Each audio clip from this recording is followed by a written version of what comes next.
Halo semuanya, apa kabar? Nah, hari ini kita bakal ngobrolin sesuatu yang ya kita semua pasti ngerasain. Butuh refreshing. Tapi kita mau lihat ini dari kacamata yang sedikit beda. Bukan soal kabur dari dunia, tapi justru gimana caranya menguatkan jiwa kita. Oke, yuk kita bedah bareng-bareng. Oke, langsung aja. Coba deh kita bandingin.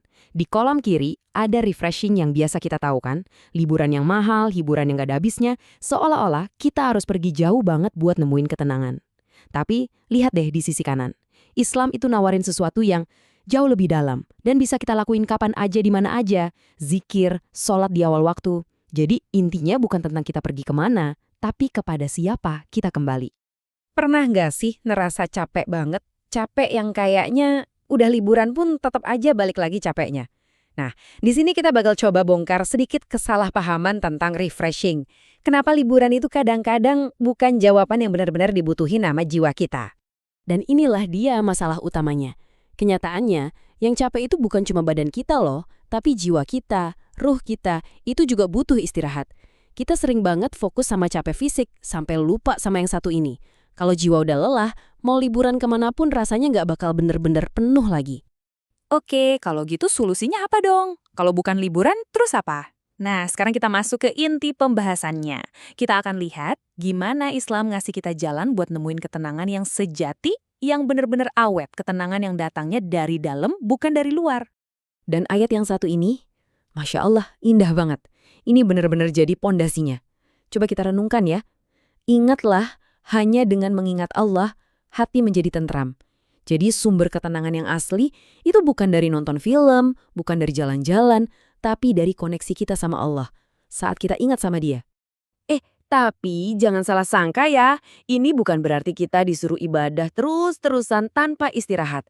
Justru sebaliknya, dalam Islam, istirahat itu penting banget. Bahkan, ini adalah sebuah sunnah. Jadi istirahat itu bukan berarti males-malesan, tapi bagian dari meneladani Rasulullah untuk hidup yang seimbang. Dan ini keren banget sih. Bahkan tidur, sesuatu yang kita lakuin tiap hari, itu disebut langsung di Al-Quran. Allah sendiri yang bilang kalau Dia menciptakan tidur itu untuk istirahat. Coba bayangin, kalau kita niatin tidur buat ngumpulin energi biar besok bisa ibadah lebih semangat, tidur kita pun bisa jadi pahala. Luar biasa kan? Nah, hadis ini juga memperkuat itu. Sesungguhnya jasadmu punya hak atasmu. Jadi ini bukan sekedar pilihan, mau olahraga, mau makan sehat, Bukan, ini tuh tanggung jawab kita, menjaga badan kita, mental kita, itu adalah hak yang harus kita penuhi. Bisa dibilang, ini adalah cara kita bersyukur sama Allah. Oke, teorinya udah dapet nih. Kita udah ngerti kenapanya. Sekarang pertanyaannya, gimana caranya? Gimana cara nerapin ini semua di tengah kesibukan kita sehari-hari? Tenang, kita bakal lihat contoh dan cara-cara yang praktis banget. Kita coba ambil contoh dari sejarah ya. Ada satu sosok pemuda yang luar biasa, Muhammad Al-Fatih. Kisah beliau ini nunjukin ke kita bahwa kekuatan spiritual itu bukan cuma buat akhirat, tapi justru jadi pondasi buat kesuksesan di dunia. Jadi, apa coba rahasianya? Bayangin di usia 21 tahun, beliau bisa menaklukkan Konstantinopel. Kekuatannya itu bukan cuma dari strategi perang atau latihan fisik loh, tapi lihat deh pondasinya. Bangun malam buat sholat, rutin baca Al-Quran, disiplin diri yang kuat. Beliau memperkuat jiwanya, bukan cuma strateginya. Refreshingnya beliau itu, ya di sini, bukan dengan kabur. Nah, terus gimana caranya kita bisa nyontoh beliau di zaman sekarang? Ini dia, ada beberapa langkah praktis yang bisa langsung kita coba. Nggak perlu nunggu cuti tahunan. Lagi capek, coba deh sholat sunnah 2 rakaat. Daripada scrolling medsos nggak jelas, mending baca Quran 1 halaman. Tidur lebih awal biar subuhnya seger. Ini semua hal-hal kecil, tapi kalau konsisten, dampaknya ke jiwa kita itu besar banget. Oke, jadi kita sampai di kesimpulan utamanya.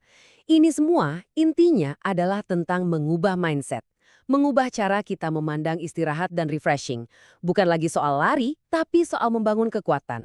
Jadi, ingat ya, tujuan utamanya itu bukan buat kabur dari kehidupan kita, bukan. Tapi justru sebaliknya. Tujuannya adalah buat menguatkan hati kita, biar kita bisa ngejalanin hidup ini dengan lebih baik, lebih tangguh. Istilahnya, kita nge-charge jiwa kita biar siap menghadapi apapun. Dan kalau kita lagi ngerasa berat banget, coba ingat ayat ini. Ini adem banget rasanya. Allah tidak membebani seseorang, melainkan sesuai dengan kesanggupannya.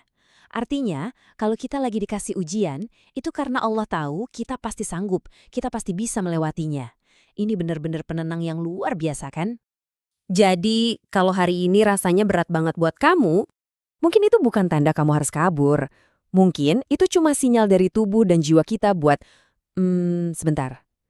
Cuma perlu berhenti sejenak, tarik nafas, lurusin lagi niat kita, lalu maju lagi selangkah dengan hati yang lebih kuat. Dan sebagai penutup, yuk kita sama-sama resapi doa yang indah ini, sebuah pengingat bahwa semua kemudahan itu datangnya cuma dari Allah. Semoga pembahasan singkat ini bisa ngasih kita semua ketenangan, harapan, dan kekuatan baru buat ngejalanin hari-hari ke depan. Terima kasih banyak udah menyimak.